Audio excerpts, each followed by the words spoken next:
Welcome back again. In this video we will complete with you the part 3 of the Adventures of Sherlock Holmes. Let's get started after this intro. And don't forget to subscribe to the channel, and don't skimp on us by pressing the like button.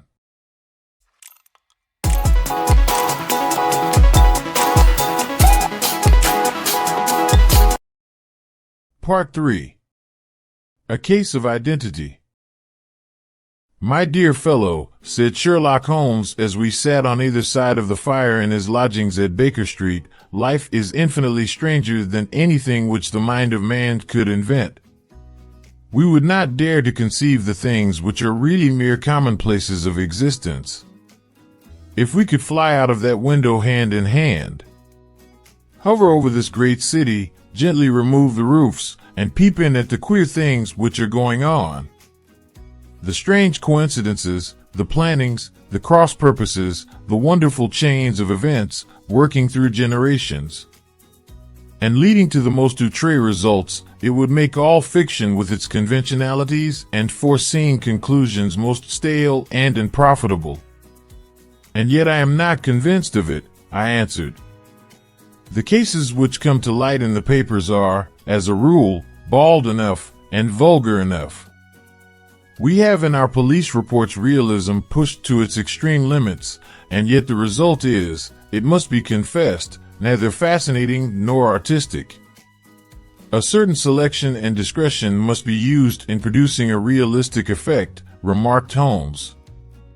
"This is wanting in the police report, where more stress is laid, perhaps, upon the platitudes of the magistrate than upon the details, which to an observer contain the vital essence of the whole matter. Depend upon it, there is nothing so unnatural as the commonplace." I smiled and shook my head. "I can quite understand your thinking so," I said. "Of course, in your position of unofficial advisor and helper to everybody who is absolutely puzzled throughout 3 continents, you are brought in contact with all that is strange and bizarre. But here, I picked up the morning paper from the ground. Let us put it to a practical test. Here's the first heading upon which I come: A husband's cruelty to his wife. There is half a column of print, but I know without reading it that it is all perfectly familiar to me. There is, of course, the other woman, the drink, the push, the blow, the bruise, the sympathetic sister or landlady. The crudest of writers could invent nothing more crude. Indeed, your example is an unfortunate one for your argument," said Holmes, taking the paper and glancing his eye down it. "This is the Dundas separation case, and, as it happens, I was engaged in clearing up some small points in connection with it. The husband was a teetotaler, there was no other woman, and the conduct complained of was that he had drifted into the habit of winding up every meal by taking out his false teeth and hurling them at his wife, which, you will allow, is not an action likely to occur to the imagination of the average storyteller. Take a pinch of snuff, doctor, and acknowledge that I have scored over you in your example." He held out his snuff box of old gold, with a great amethyst in the center of the lid. Its splendor was in such contrast to his homely ways and simple life that I could not help commenting upon it. "Ah," said he, "I forgot that I had not seen you for some weeks. It is a little souvenir from the King of Bohemia in return for my assistance in the case of the Irene Adler papers." "And the ring?" I asked, glancing at a remarkable brilliant which sparkled upon his finger. "It was from the reigning family of Holland, though the matter in which I served them was of such delicacy that I cannot confide it even to you, who have been good enough to chronicle 1 or 2 of my little problems." "And have you any on hand just now?" I asked with interest. "Some 10 or 12, but none which present any feature of interest. They are important, you understand, without being interesting." "Indeed. I have found that it is usually in unimportant matters that there is a field for the observation. and for the quick analysis of cause and effect which gives the charm to an investigation. The larger crimes are apt to be the simpler. For the bigger the crime, the more obvious, as a rule, is the motive.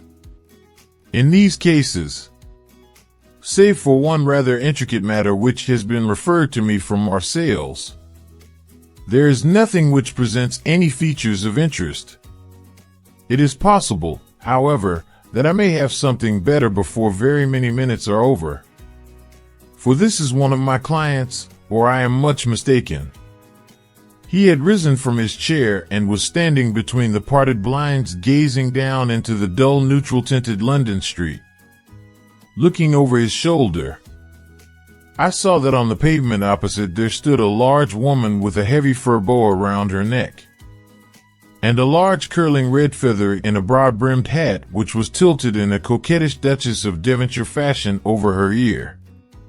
From under this great panoply she peeped up in a nervous, hesitating fashion at our windows, while her body oscillated backward and forward, and her fingers fidgeted with her glove buttons. Suddenly, with a plunge, as of the swimmer who leaves the bank, she hurried across the road, and we heard the sharp clang of the bell. "I have seen those symptoms before," said Holmes, throwing his cigarette into the fire. "Oscillation upon the pavement always means an affaire de cœur. She would like advice, but is not sure that the matter is not too delicate for communication. And yet even here we may discriminate. When a woman has been seriously wronged by a man, she no longer oscillates, and the usual symptom is a broken bell wire. Here we may take it that there is a love matter, but that the maiden is not so much angry as perplexed or grieved. But here she comes in person to resolve our doubts."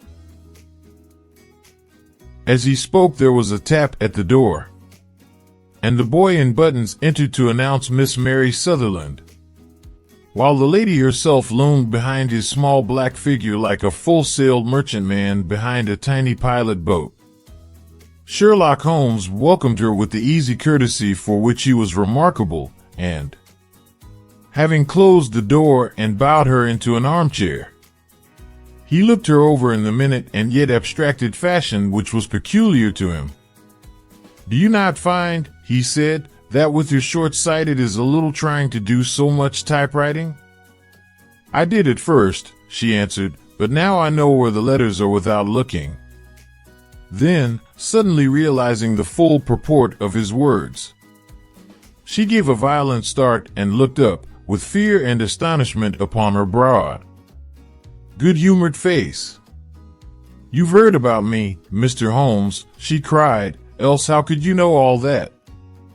"Never mind," said Holmes, laughing, "it is my business to know things. Perhaps I have trained myself to see what others overlook. If not, why should you come to consult me?" "I came to you, sir, because I heard of you from Mrs. Etheridge, whose husband you found so easy when the police and everyone had given him up for dead." "Oh, Mr. Holmes, I wish you would do as much for me.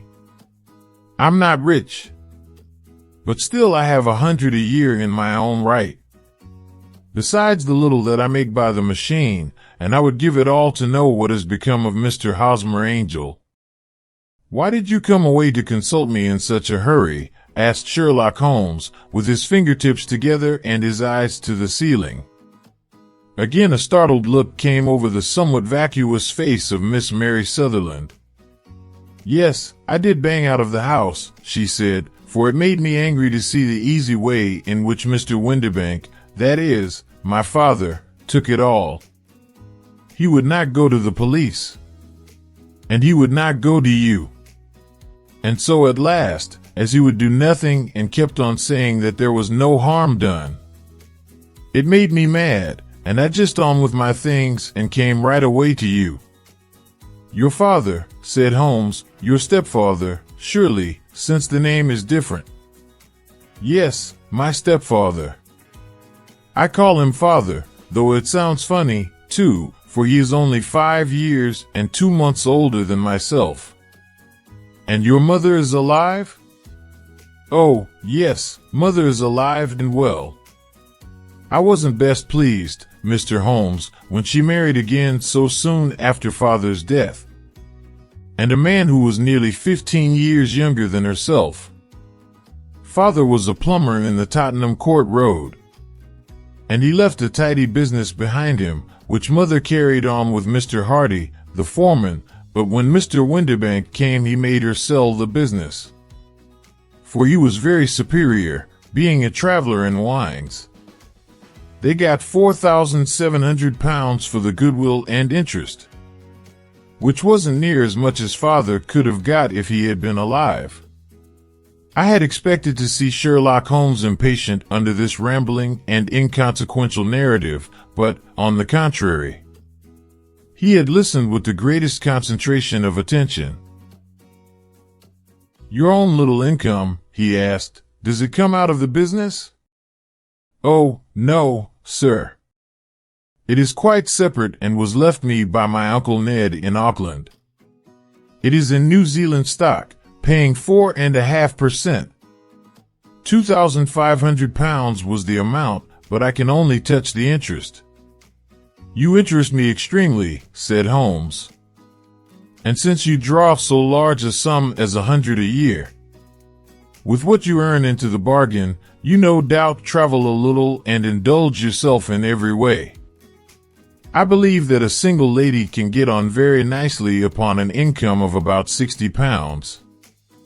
I could do with much less than that, Mr. Holmes, but you understand that as long as I live at home I don't wish to be a burden to them. And so they have the use of the money just while I am staying with them. Of course, that is only just for the time. Mr. Windibank draws my interest every quarter and pays it over to mother, and I find that I can do pretty well with what I earn at typewriting. It brings me twopence a sheet, and I can often do from 15 to 20 sheets in a day." "You have made your position very clear to me," said Holmes. "This is my friend, Dr. Watson, before whom you can speak as freely as before myself. Kindly tell us now all about your connection with Mr. Hosmer Angel." A flush stole over Miss Sutherland's face, and she picked nervously at the fringe of her jacket. "I met him first at the gasfitters' ball," she said.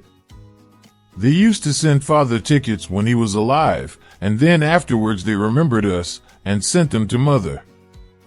Mr. Windibank did not wish us to go. He never did wish us to go anywhere. He would get quite mad if I wanted so much as to join a Sunday school treat. But this time I was set on going, and I would go, for what right had he to prevent? He said the folk were not fit for us to know, when all father's friends were to be there. And he said that I had nothing fit to wear. When I had my purple plush that I had never so much as taken out of the drawer. At last, when nothing else would do, he went off to France upon the business of the firm, but we went, mother and I, with Mr. Hardy, who used to be our foreman, and it was there I met Mr. Hosmer Angel.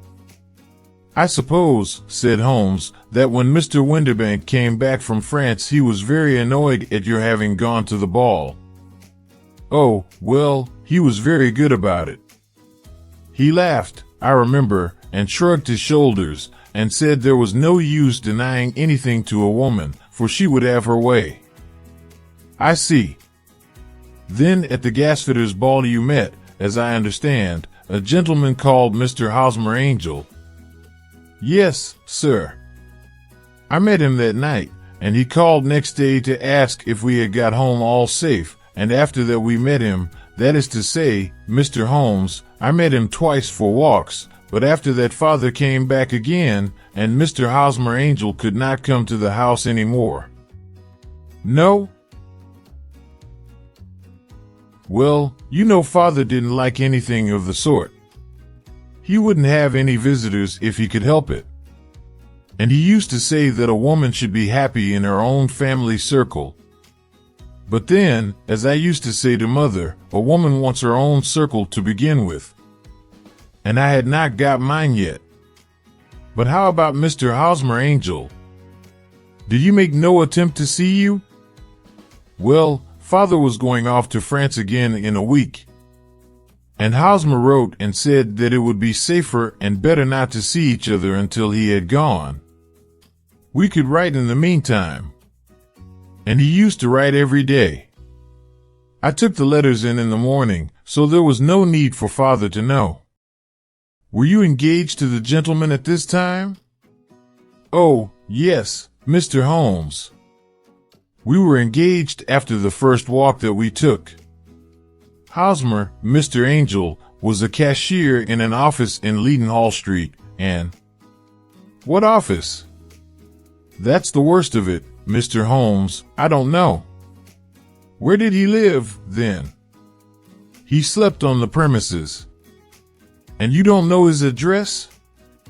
No, except that it was Leadenhall Street. Where did you address your letters, then? To the Leadenhall Street post office, to be left till called for. He said that if they were sent to the office he would be chaffed by all the other clerks about having letters from a lady. So I offered to typewrite them, like he did his, but he wouldn't have that. For he said that when I wrote them they seemed to come from me. But when they were typewritten he always felt that the machine had come between us.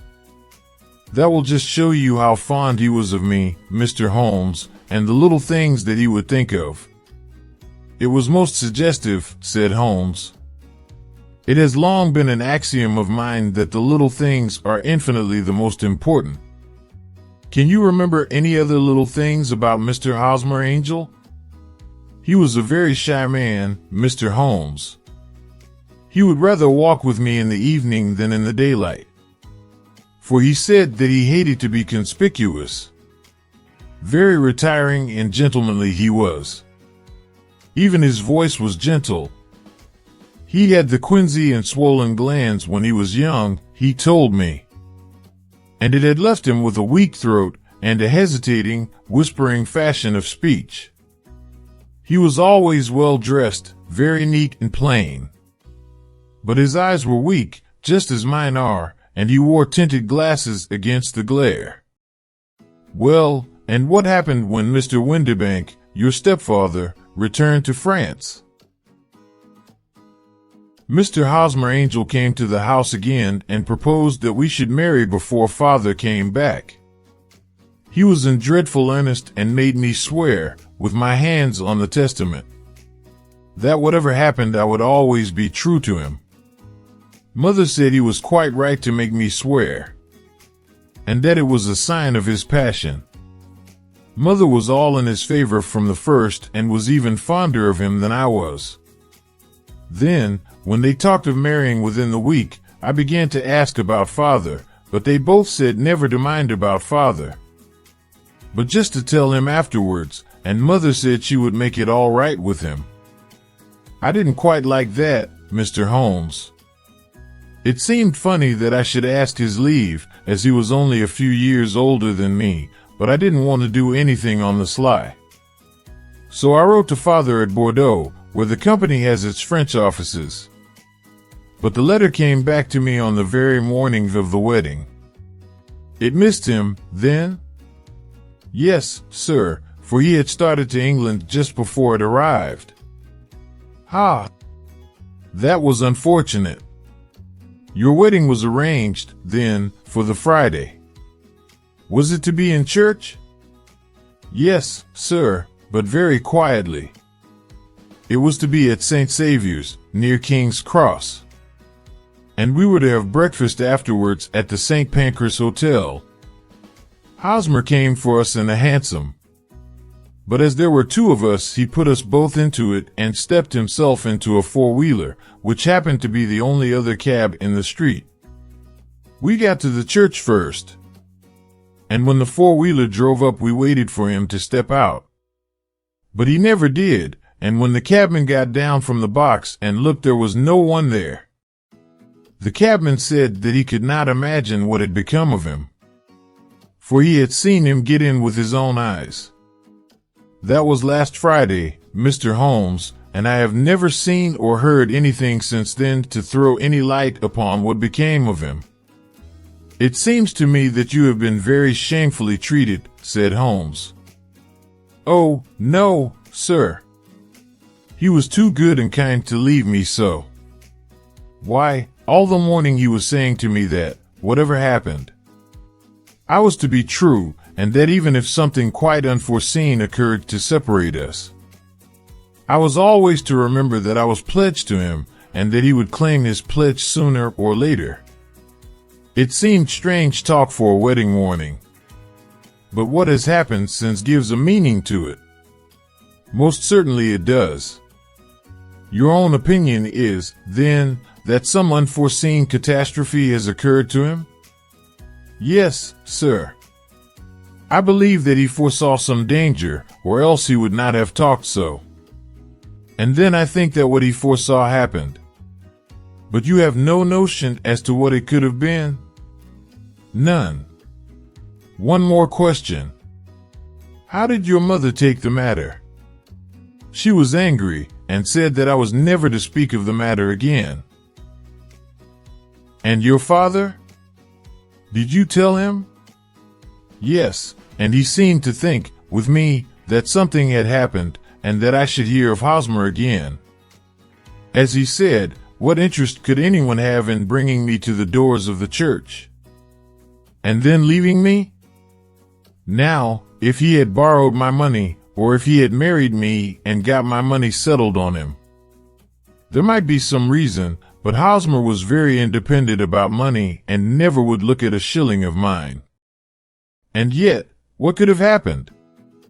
And why could he not write? Oh, it drives me half mad to think of it, and I can't sleep a wink at night. She pulled a little handkerchief out of her muff and began to sob heavily into it.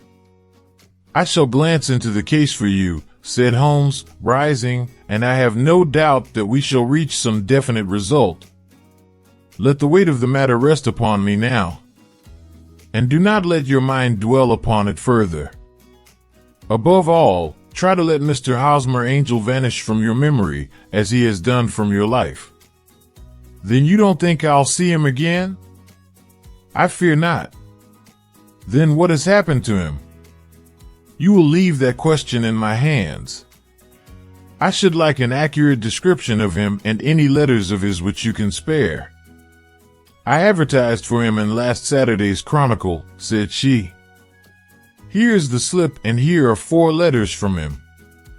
Thank you. And your address? Number 31 Leon Place, Camberwell. Mr. Angel's address you never had, I understand. Where is your father's place of business? He travels for Westhouse and Marbank, the great claret importers of Finchett Street. Thank you. You have made your statement very clearly. You will leave the papers here, and remember the advice which I have given you. Let the whole incident be a sealed book, and do not allow it to affect your life. You are very kind, Mr. Holmes, but I cannot do that. I shall be true to Hosmer. He shall find me ready when he comes back. For all the preposterous hat and the vacuous face, there was something noble in the simple faith of our visitor which compelled our respect. She laid her little bundle of papers upon the table and went her way, with a promise to come again whenever she might be summoned.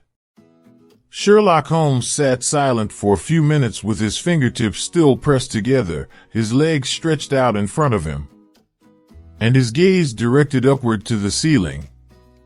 Then he took down from the rack the old and oily clay pipe, which was to him as a counselor, and, having lit it, he leaned back in his chair, with the thick blue cloud wreaths spinning up from him, and a look of infinite languor in his face. Quite an interesting study, that maiden, he observed. I found her more interesting than her little problem, which, by the way, is rather a trite one. You will find parallel cases, if you consult my index, in Andover in '77, and there was something of the sort at The Hague last year. Old as is the idea, however, there were 1 or 2 details which were new to me. But the maiden herself was most instructive. You appeared to read a good deal upon her, which was quite invisible to me, I remarked. Not invisible but unnoticed, Watson. You did not know where to look, and so you missed all that was important. I can never bring you to realize the importance of sleeves, the suggestiveness of thumbnails, or the great issues that may hang from a bootlace. Now, what did you gather from that woman's appearance? Describe it. Well, she had a slate-colored, broad-brimmed straw hat with a feather of a brickish red. Her jacket was black, with black beads sewn upon it and a fringe of little black jet ornaments. Her dress was brown, rather darker than coffee color, with a little purple plush at the neck and sleeves. Her gloves were grayish and were worn through at the right forefinger. Her boots I didn't observe. She had small round, hanging gold earrings, and a general air of being fairly well-to-do in a vulgar, comfortable, easygoing way. Sherlock Holmes clapped his hands softly together and chuckled. "'Pon my word, Watson, you are coming along wonderfully. You have really done very well indeed. It is true that you have missed everything of importance, but you have hit upon the method. And you have a quick eye for color. Never trust to general impressions, my boy, but concentrate yourself upon details. My first glance is always at a woman's sleeve. In a man it is perhaps better first to take the knee of the trouser. As you observe, this woman had plush upon her sleeves, which is a most useful material for showing traces. The double line a little above the wrist, where the typewriter presses against the table, was beautifully defined. The sewing machine, of the hand type, leaves a similar mark, but only on the left arm and on the side of it farthest from the thumb, instead of being right across the broadest part, as this was. I then glanced at her face, and, observing the dent of a pince-nez at either side of her nose, I ventured a remark upon short sight and typewriting, which seemed to surprise her. But, surely, it was obvious. I was then much surprised and interested on glancing down to observe that, though the boots which she was wearing were not unlike each other, they were really odd ones, the one having a slightly decorated toe cap and the other a plain one. One was buttoned only in the 2 lower buttons out of 5, and the other at the 1st, 3rd, and 5th. Now, when you see that a young lady, otherwise neatly dressed, has come away from home with odd boots, half-buttoned, it is no great deduction to say that she came away in a hurry. And what else? I asked, keenly interested, as I always was, by my friend's incisive reasoning.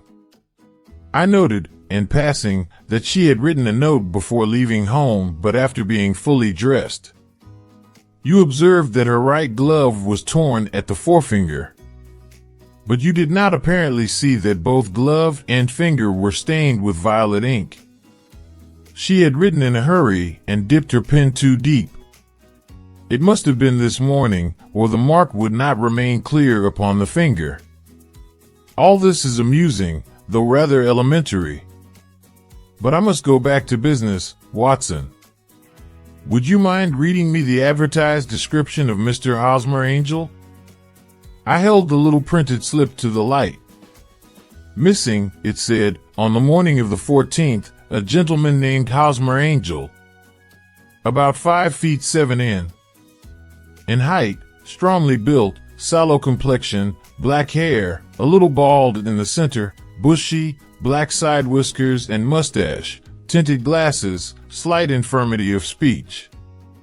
Was dressed, when last seen, in black frock coat faced with silk, black waistcoat, gold Albert chain, and gray Harris tweed trousers with brown gaiters over elastic-sided boots. Known to have been employed in an office in Leadenhall Street. Anybody bringing? That will do, said Holmes. As to the letters, he continued, glancing over them, they are very commonplace. Absolutely no clue in them to Mr. Angel, save that he quotes Balzac once. There's one remarkable point, however, which will no doubt strike you. They are typewritten, I remarked. Not only that, but the signature is typewritten. Look at the neat little Hosmer Angel at the bottom. There is a date, you see. But no superscription except Leadenhall Street, which is rather vague. The point about the signature is very suggestive. In fact, we may call it conclusive. Of what?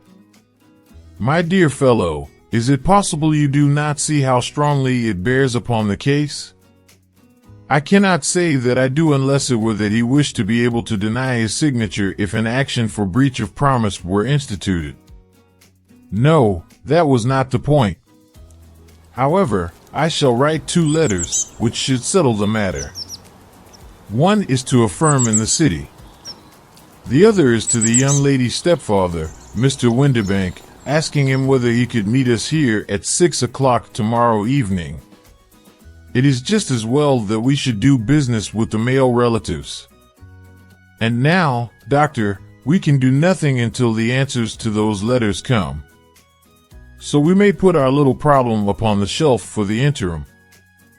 I had had so many reasons to believe in my friend's subtle powers of reasoning and extraordinary energy in action that I felt that he must have some solid grounds for the assured and easy demeanor with which he treated the singular mystery which he had been called upon to fathom. Once only had I known him to fail, in the case of the King of Bohemia and of the Irene Adler photograph, but when I look back to the weird business of the sign of 4 and the extraordinary circumstances connected with the study in scarlet, I felt that it would be a strange tangle indeed which he could not unravel.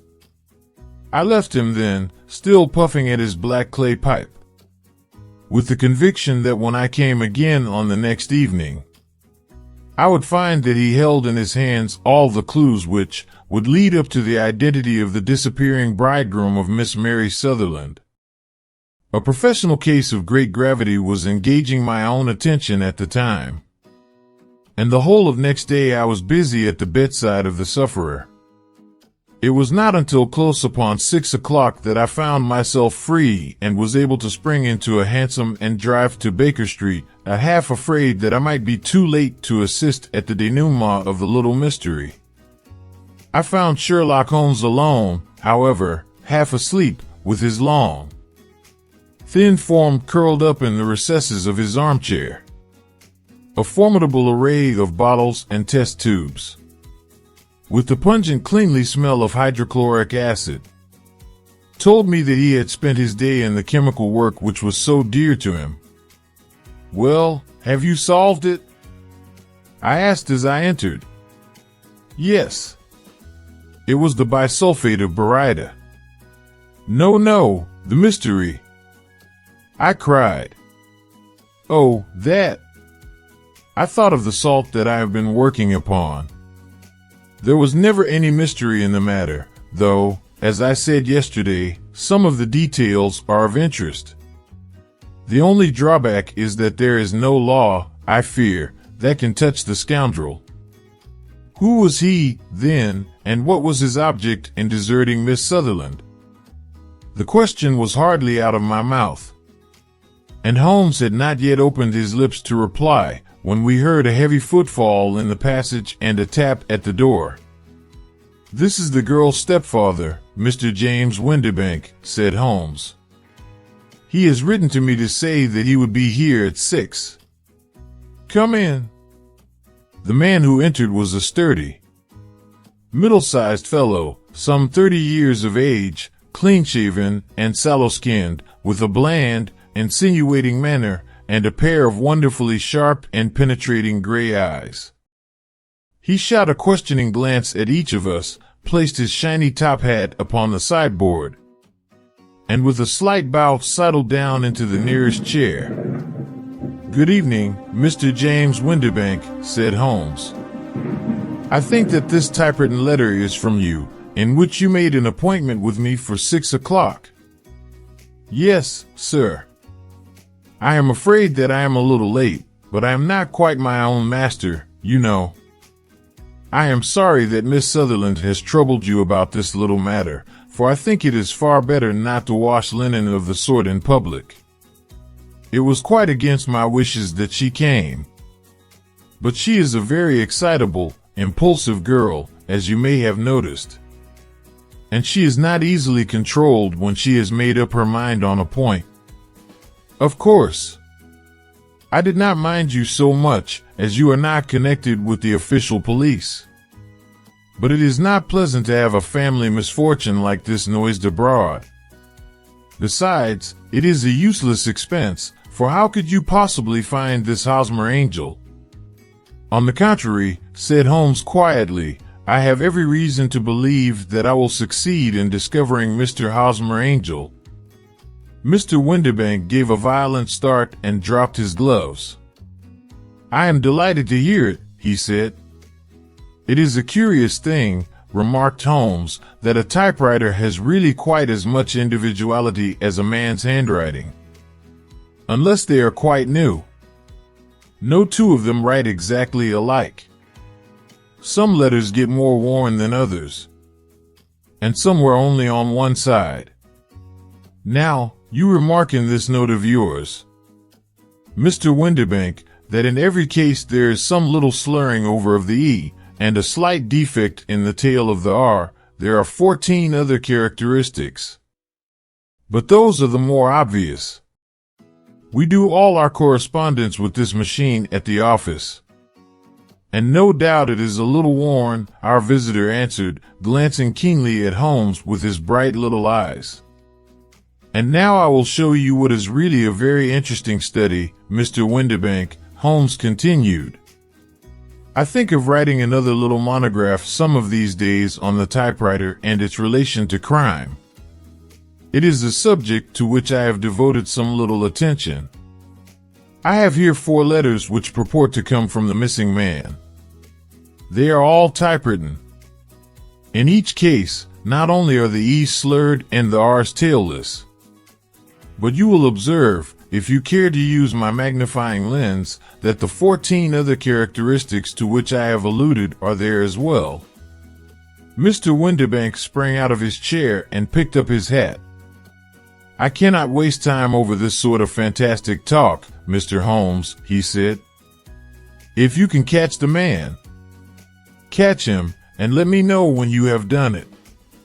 Certainly, said Holmes, stepping over and turning the key in the door. I'll let you know, then, that I have caught him. What? Where? Shouted Mr. Windibank, turning white to his lips and glancing about him like a rat in a trap. Oh, it won't do, really it won't, said Holmes suavely. There is no possible getting out of it, Mr. Windibank. It is quite too transparent, and it was a very bad compliment when you said that it was impossible for me to solve so simple a question.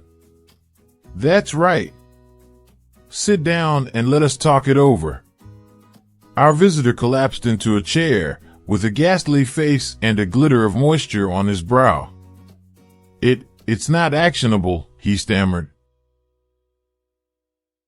I am very much afraid that it is not. But between ourselves, Windibank, it was as cruel and selfish and heartless a trick in a petty way as ever came before me. Now, let me just run over the course of events, and you will contradict me if I go wrong. The man sat huddled up in his chair, with his head sunk upon his breast, like one who is utterly crushed. Holmes stuck his feet up on the corner of the mantelpiece and, leaning back with his hands in his pockets, began talking. Rather to himself, as it seemed, than to us. The man married a woman very much older than himself for her money, said he, and he enjoyed the use of the money of the daughter as long as she lived with them. It was a considerable sum for people in their position, and the loss of it would have made a serious difference. It was worth an effort to preserve it. The daughter was of a good, amiable disposition, but affectionate and warm-hearted in her ways, so that it was evident that with her fair personal advantages, and her little income, she would not be allowed to remain single long. Now her marriage would mean, of course, the loss of 100 a year. So what does her stepfather do to prevent it? He takes the obvious course of keeping her at home and forbidding her to seek the company of people of her own age. But soon he found that that would not answer forever. She became restive, insisted upon her rights, and finally announced her positive intention of going to a certain ball. What does her clever stepfather do then? He conceives an idea more creditable to his head than to his heart. With the connivance and assistance of his wife, he disguised himself, covered those keen eyes with tinted glasses, masked the face with a mustache and a pair of bushy whiskers, sunk that clear voice into an insinuating whisper, and doubly secure on account of the girl's short sight, he appears as Mr. Hosmer Angel and keeps off other lovers by making love himself. It was only a joke at first, groaned our visitor. We never thought that she would have been so carried away. Very likely not. However that may be, the young lady was very decidedly carried away. And, having quite made up her mind that her stepfather was in France, the suspicion of treachery never for an instant entered her mind. She was flattered by the gentleman's attentions, and the effect was increased by the loudly expressed admiration of her mother. Then Mr. Angel began to call, for it was obvious that the matter should be pushed as far as it would go if a real effect were to be produced. There were meetings and an engagement, which would finally secure the girl's affections from turning towards anyone else. But the deception could not be kept up forever. These pretended journeys to France were rather cumbrous. The thing to do was clearly to bring the business to an end in such a dramatic manner that it would leave a permanent impression upon the young lady's mind and prevent her from looking upon any other suitor for some time to come. Hence those vows of fidelity exacted upon a testament. And hence also the allusions to a possibility of something happening on the very morning of the wedding. James Windibank wished Miss Sutherland to be so bound to Hosmer Angel, and so uncertain as to his fate, that for 10 years to come, at any rate, she would not listen to another man. As far as the church door he brought her, and then, as he could go no farther, he conveniently vanished away by the old trick of stepping in at one door of a four-wheeler and out at the other. I think that was the chain of events, Mr. Windibank. Our visitor had recovered something of his assurance while Holmes had been talking, and he rose from his chair now with a cold sneer upon his pale face. It may be so, or it may not, Mr. Holmes, said he, but if you are so very sharp, you ought to be sharp enough to know that it is you who are breaking the law now, and not me. I have done nothing actionable from the first, but as long as you keep that door locked, you lay yourself open to an action for assault and illegal constraint. The law cannot, as you say, touch you, said Holmes, unlocking and throwing open the door, yet there never was a man who deserved punishment more. If the young lady has a brother or a friend, he ought to lay a whip across your shoulders. By Jove, he continued, flushing up at the sight of the bitter sneer upon the man's face, it is not part of my duties to my client. But here's a hunting crop handy, and I think I shall just treat myself to. He took 2 swift steps to the whip, but before he could grasp it there was a wild clatter of steps upon the stairs. The heavy hall door banged, and from the window we could see Mr. James Windibank running at the top of his speed down the road. There's a cold-blooded scoundrel, said Holmes, laughing, as he threw himself down into his chair once more. That fellow will rise from crime to crime until he does something very bad, and ends on a gallows. The case has, in some respects, been not entirely devoid of interest. I cannot now entirely see all the steps of your reasoning, I remarked. Well, of course it was obvious from the first that this Mr. Hosmer Angel must have some strong object for his curious conduct. And it was equally clear that the only man who really profited by the incident, as far as we could see, was the stepfather. Then the fact that the two men were never together, but that the one always appeared when the other was away, was suggestive. So were the tinted spectacles and the curious voice, which both hinted at a disguise, as did the bushy whiskers. My suspicions were all confirmed by his peculiar action in typewriting his signature, which, of course, inferred that his handwriting was so familiar to her that she would recognize even the smallest sample of it. You see, all these isolated facts, together with many minor ones, all pointed in the same direction. And how did you verify them? Having once spotted my man, it was easy to get corroboration. I knew the firm for which this man worked. Having taken the printed description, I eliminated everything from it which could be the result of a disguise, the whiskers, the glasses, the voice, and I sent it to the firm, with a request that they would inform me whether it answered to the description of any of their travelers. I had already noticed the peculiarities of the typewriter, and I wrote to the man himself at his business address asking him if he would come here. As I expected, his reply was typewritten and revealed the same trivial but characteristic defects. The same post brought me a letter from Westhouse and Marbank of Fenchurch Street to say that the description tallied in every respect with that of their employee, James Windibank. And Miss Sutherland? If I tell her, she will not believe me. You may remember the old Persian saying, "There is danger for him who taketh the tiger cub," and danger also for whoso snatches a delusion from a woman. There is as much sense in Hafiz as in Horace, and as much knowledge of the world. We have reached the end of part 3. Wait for the rest of the book, which we will read together. Thanks for watching, and goodbye.